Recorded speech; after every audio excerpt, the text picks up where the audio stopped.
This brand is made by Unitary Products Group, which is a part of Johnson Controls.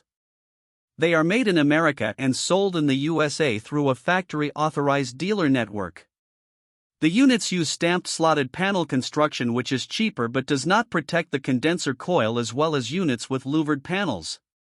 They have durable powder coat paint and are field convertible from roof mount, down discharge, to slab mount, side discharge. The LX Series PHE4 models are basic heat pumps with a 13.4 SEER2 cooling efficiency and a 6.7 HSPF2 heating efficiency that have variable speed blower motors for quieter and more efficient operation. They offer optional electric heat kits in sizes from 5 to 25 kilowatts for supplemental heating, but they have a 74 decibel noise rating, which is roughly double the noise from a standard washing machine.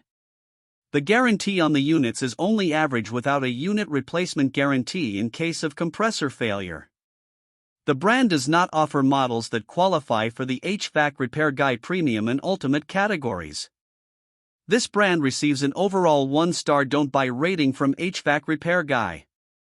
Please share your experiences with this brand in the comments section of the HVAC Repair Guy YouTube channel.